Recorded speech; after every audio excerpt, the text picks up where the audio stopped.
People always ask me what I miss when I'm traveling. And of course, I miss my pets, family, friends, but sometimes you can find other ones to hang out with. But here are a few things that I really do miss. Probably the biggest thing I miss is a top sheet.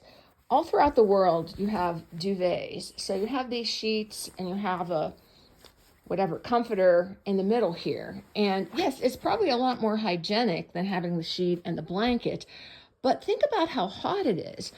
It was 47 degrees last night, and I was still a little bit hot with this duvet.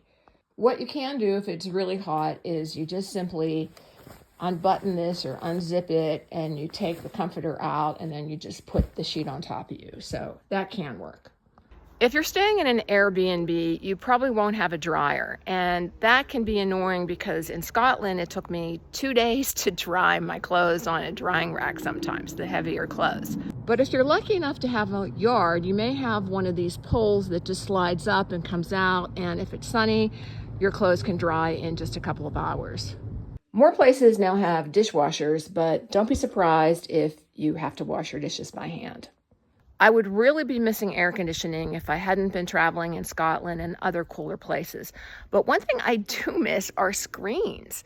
It was a huge problem for me in the countryside in Scotland where there were just tons and tons of flies, and I had to keep the windows open for the cats.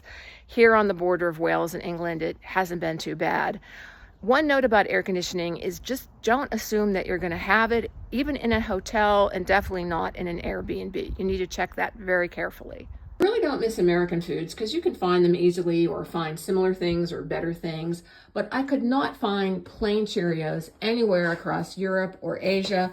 I had to order these from Amazon. They're made for the Canadian market, and they cost double what they did in the United States, but worth every penny.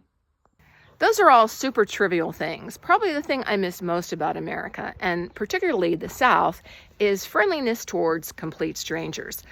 Once I was riding my bike in a nearly deserted park in Paris because it was raining, and I ran into the same guy twice, and even though I said bonjour to him, he did not acknowledge me.